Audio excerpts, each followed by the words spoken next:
Look at the picture. See the skull. Visible Frankenstein controls. The Brain Thoughts broadcasting radio. The Frankenstein earphone radio. The latest new skull reforming to contain all Frankenstein controls. Today's episode of Frankenstein Control is brought to you by Burt's Beehives. The famous lip balms that you know and love. My favorite. You can now go to their plant where they make it all, at the giant beehivery at Burt's house. Oh. Bert has a big giant house formerly known as Monticello where he keeps all of his bees. And not the bodies of any kind of unemancipated peoples. Oh. But mostly just bees. Bert is proud to present his beehives to fleets of visitors, whether they like it or not. Drive by Bert's house and he will trebuchet a fresh beehive onto your pickup truck. Hope you're ready to catch. Now, the replacement of the bees vis-a-vis the remains. Vis-a-vis, thank you very much. Vis-a-vis. You know, this is an actual real thing that I can go enjoy, right? They're not going to force any critical bee theory down my throat out there. No, they're just going to sit you in a chair and make you watch The Mighty Bee. Ah. Everyone's favorite Nicktoon. Ugh. A fate worse than death. I've already...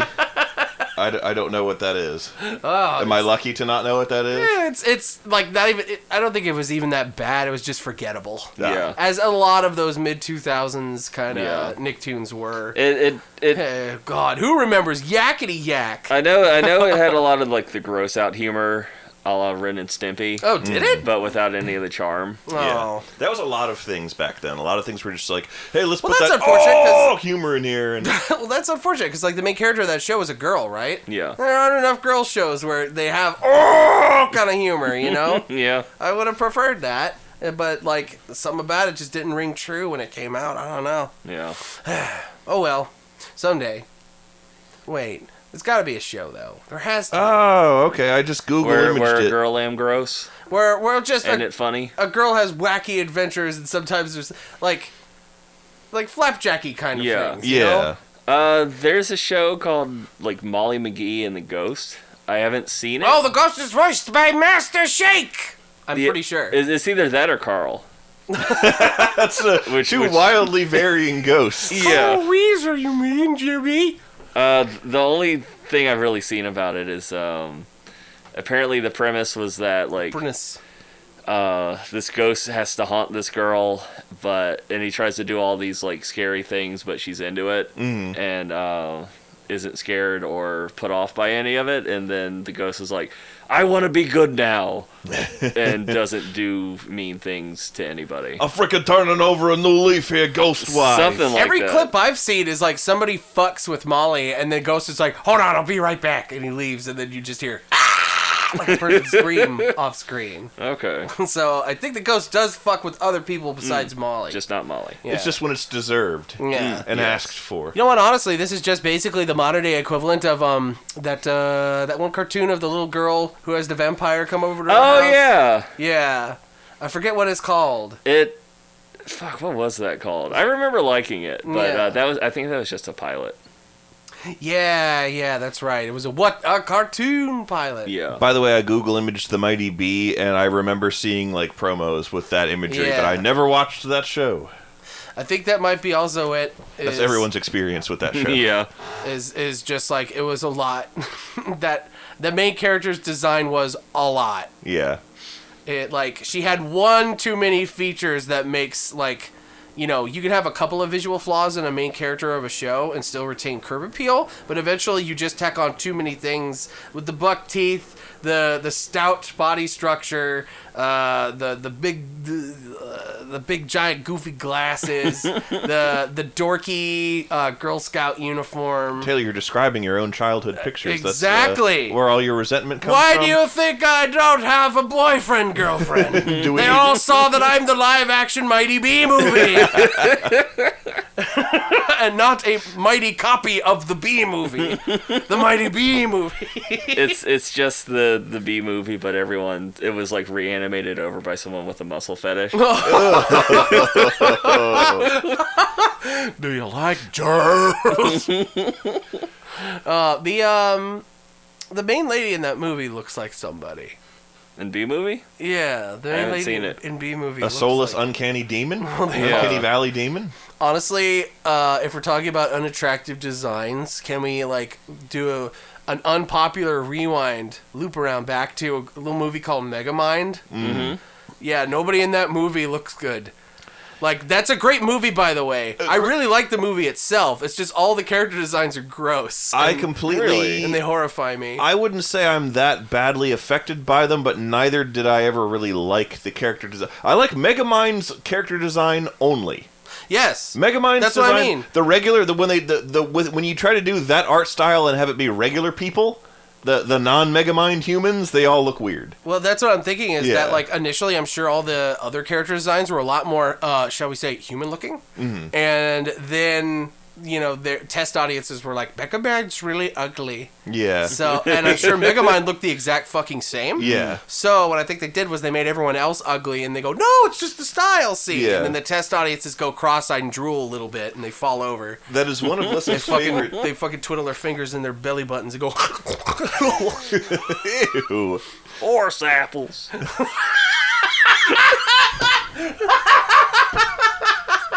You remember horse apples, right? I do. Yeah. I do. I can't feel nothing in my heart. No, wait. It's from Wonder Chosen. I do remember that. It's the episode where Middle America takes over and he replaces the context. Well, first he castrates everybody. Yeah. And then he gives them a clipping. Yeah, he gets them clipped. He gets them clipped. Texas. Ooh. Yeah, then he replaces the show with horse apples, which is like a racist, like a actually truly racist version of Hee Haw. Oh no! And just hillbilly saying fucked up stuff. And Yeah. the funniest one is this woman pops out of a trailer and goes, I can't feel nothing in my heart. And then pops behind like the screen door, and the camera doesn't cut away, and you see her just like break down sobbing.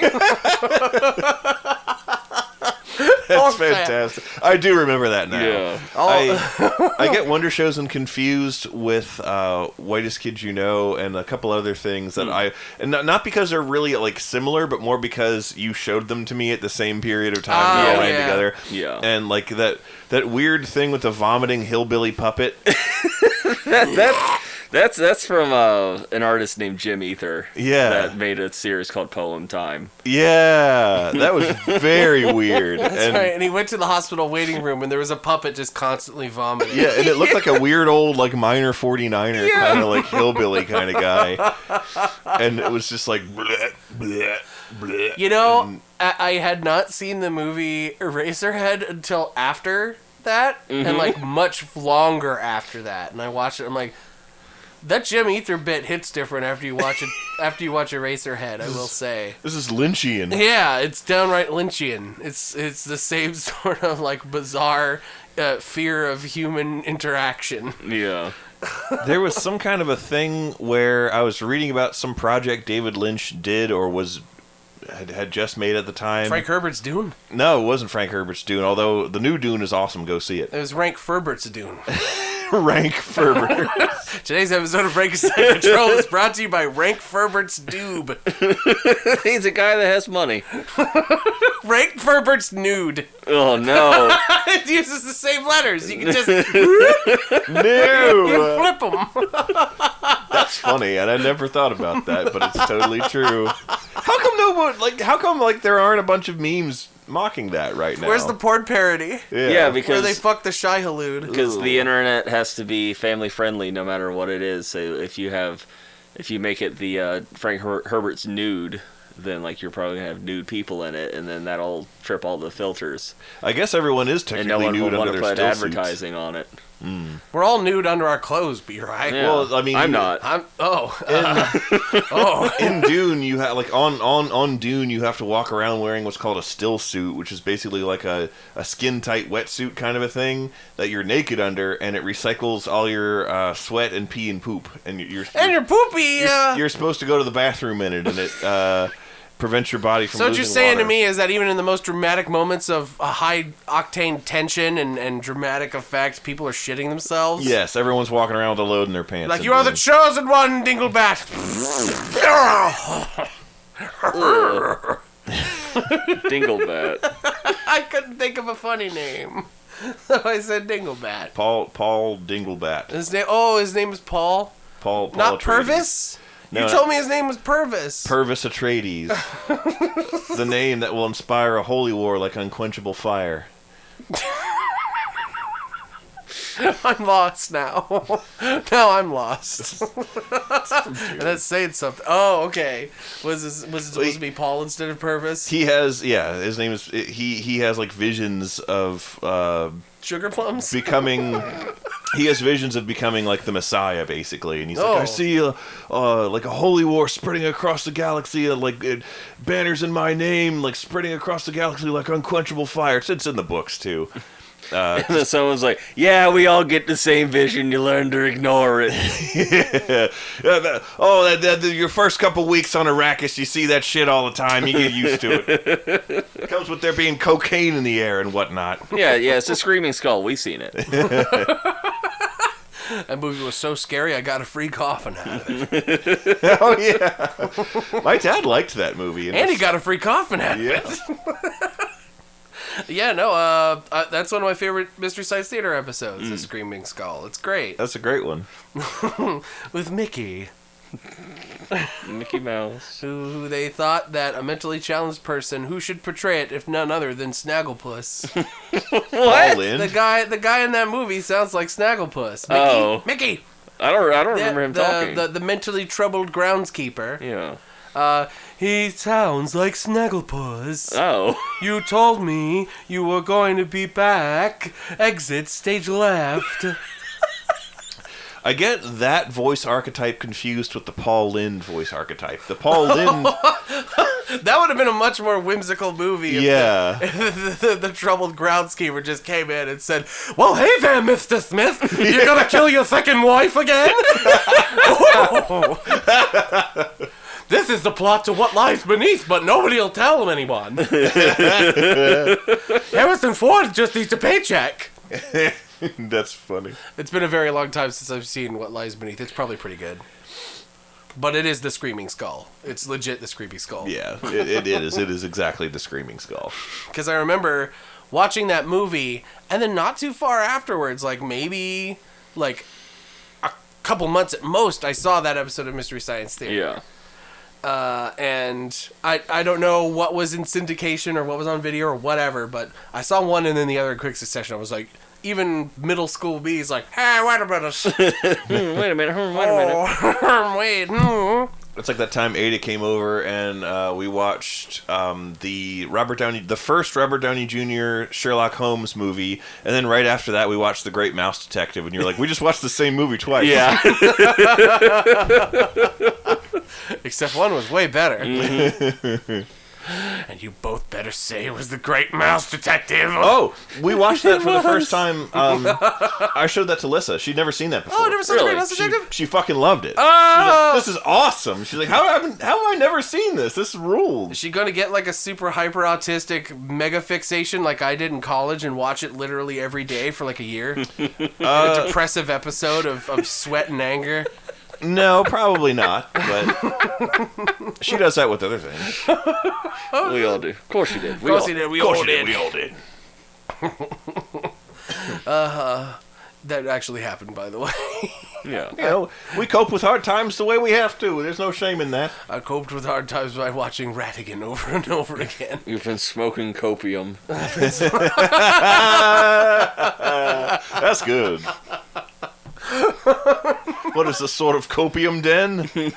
Oh my god. Just a room full of people watching Great Mouse Detective. Yeah. It was Great Mouse Detective one year, and then it was Lord of the Rings Fellowship Extended. Oh, fuck for another year. Except it was on and off with that one. It wasn't every day. It wasn't every day. Yeah, there's no time in the day for that. Yeah, there's no time in the... Yeah. That's one day-night cycle is the one watching of that movie. Yeah. Not enough hours in the day to watch you an extended Lord of the Ring. I got more stuff out of my dad's house because I'm helping him clean out my childhood home so he can... Oh, that's what you're doing in Maryland all them days. Yeah, and I also visited my mom.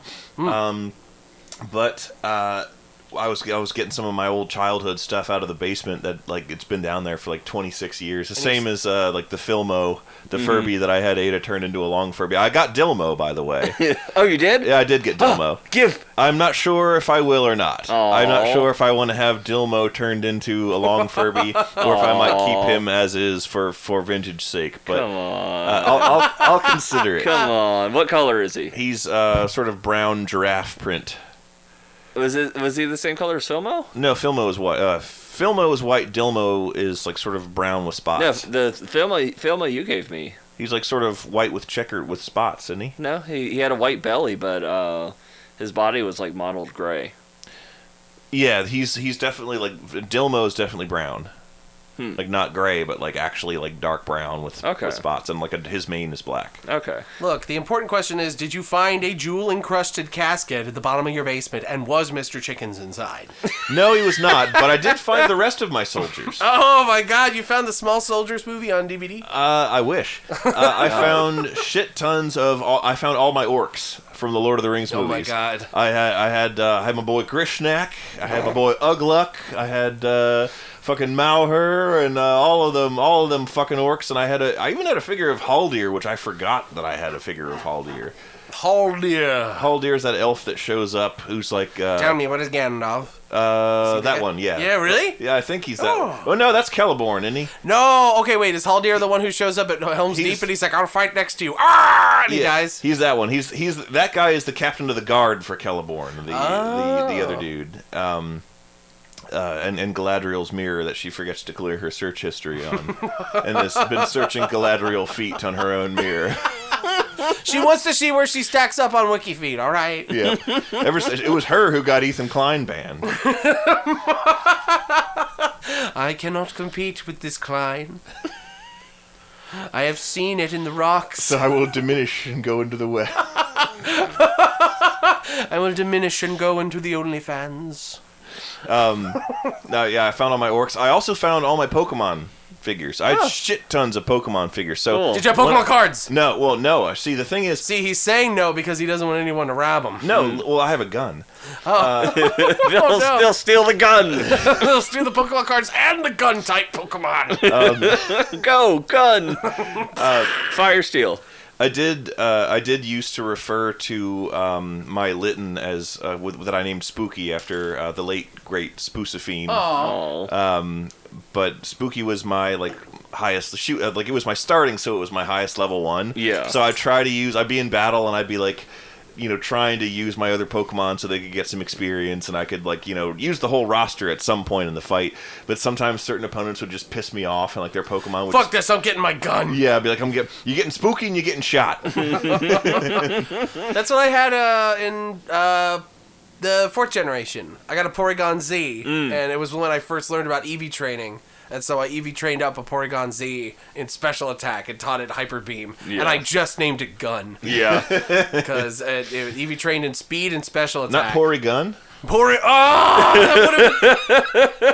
See, this was a less creative me. This is way back in the day. Porygon would have been great. So I was not super into Pokemon cards, despite every relative trying to throw them at me at the time, because they knew that was the thing that was popular. And, this is what you want for Crimbus, right? Uh-huh. I was a very tactile child, meaning I wanted to play with things myself. Yeah. And I was obsessed with the Pokemon figures for that reason, because I was like, piece of cardboard, the fuck I want that for? I can hold this Gengar. Yeah, I can reenact the battles from the show with the figures if I have them. I could look at this clear plastic purple Gengar in the light and go, ooh, everything's all wonky. That's fucking fun. So I had shit tons of figures, and I got to share those with Lissa, and that was a lot of fun. Yeah. And I had all my orcs, and I got to share those with Lissa, and she thought they were really cool. And she's like, we gotta get cases and display these. And I was like, do we? Well, I mean, I kind of do. But the other part of me is like, But then I cannot play. Yes. I intend to still very much play with these orcs, honey. I'm 32 years old. I'm going to go upstairs and play with my fucking orcs. You're going to put them on... Well, B-Rye, just say they're Warhammer figurines. Yeah. And then you could be a grown man who still plays with toys. Yeah. I have Sharku and his warg here, and they're going to... I like how you say that as though there's no stigma attached to people playing with Warhammer figures. No, not at all. Nobody thinks that's weird. Everybody loves Warhammer. That is normal and expected behavior from adults. Normal people love 40K, okay? Yeah. You walk onto a street, find your nearest normie, and say, dude, the warp, am I right? And they're like, oh, yeah. I'm actually getting into 40K right now, too, so I have, yeah. More like 40K. Your face when you did that was nightmarish. No, was it? It was. Yeah. It was actually, you looked horrible. Did I? Yeah. That was Sorry. Your face contorted in ways I've never seen before. I'm really scared now. that was Mall Santa levels of haggard. No. You were a Dark Souls enemy. You're like those fucked up statues in Dark Souls 3 that are all over the high wall. The framped ones? No, that are all over the high wall. Oh, gross. Yeah. the pilgrim? The bulbous floating ones? Yeah. The pilgrims. The pilgrims' corpses. Yeah. Oh, gross. That's what it looks like when all the air gets vacuum spaced out of your body. When you're just trying to do a bit. Yeah, Taylor, you're not fat, you're inflated. Oh, that's what it is. You blew up all your air. The man is living inflation art.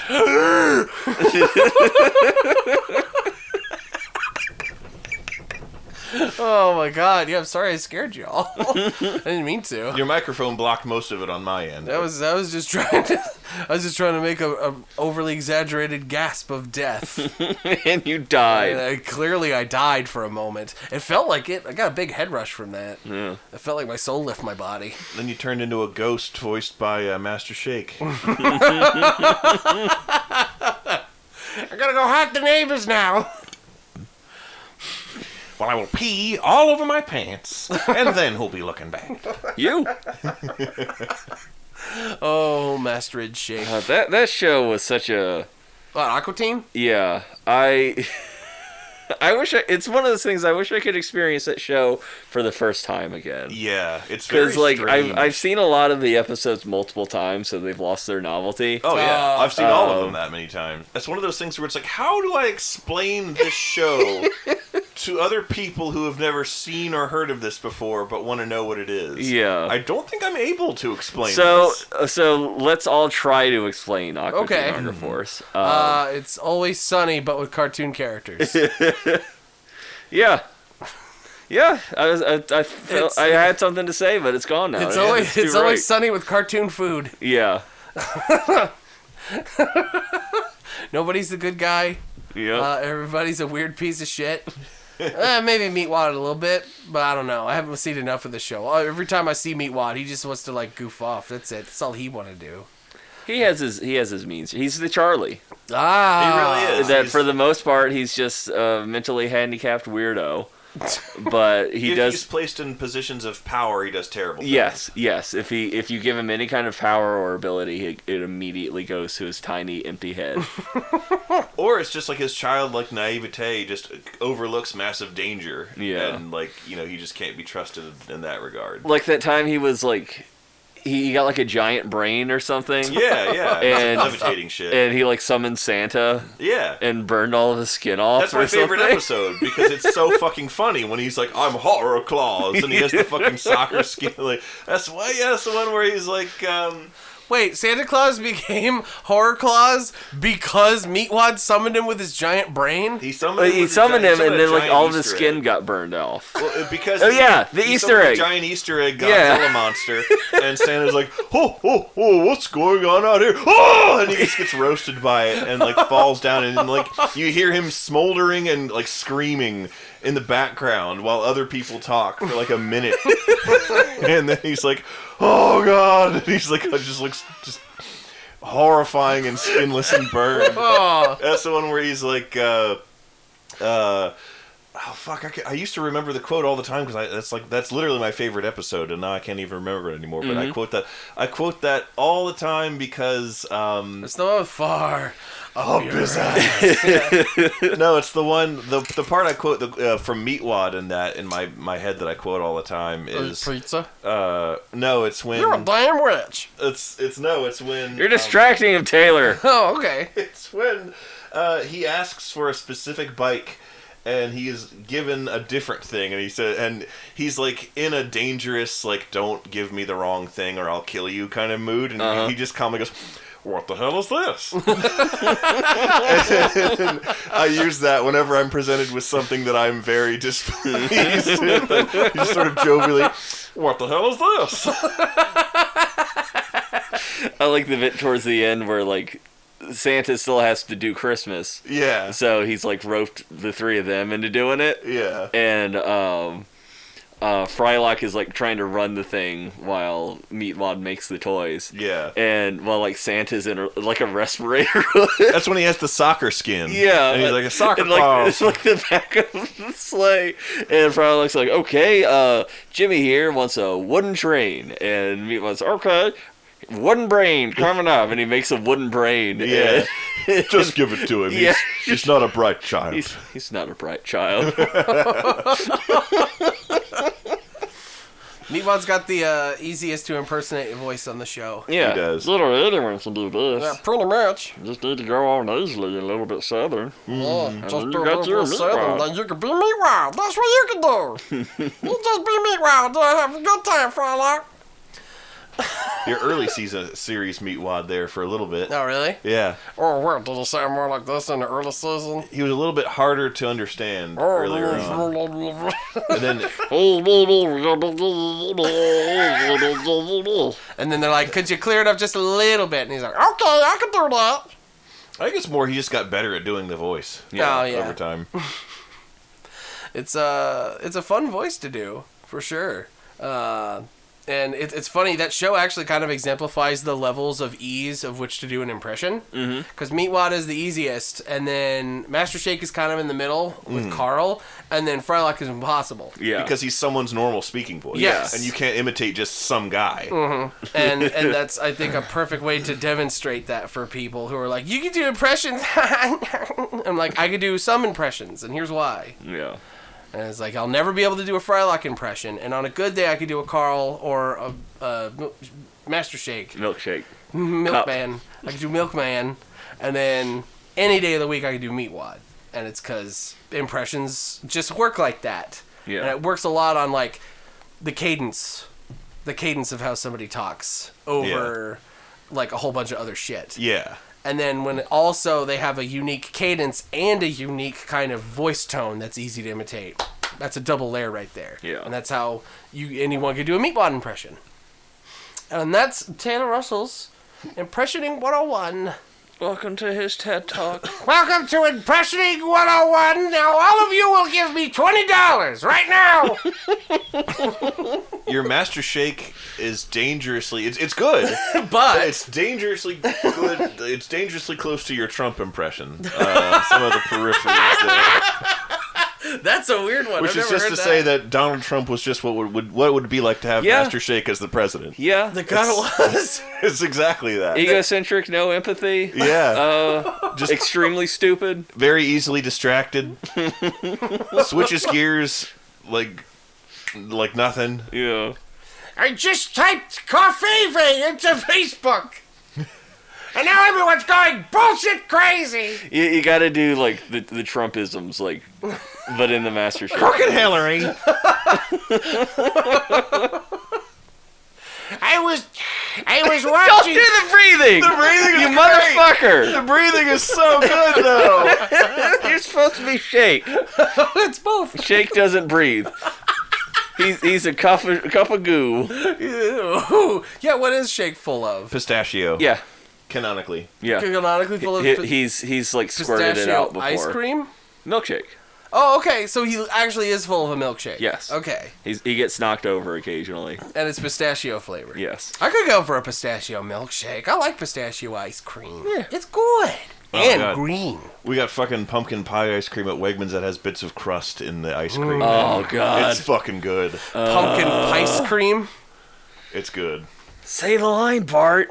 What? Do the Trump shake. You didn't actually do it. Yeah. I was walking to the store, and it was a good walk, greatest walk. We walked there and we found there was pumpkin spice in the ice cream. We hate that. And you know, it's just one thing to put on the television. We don't like it.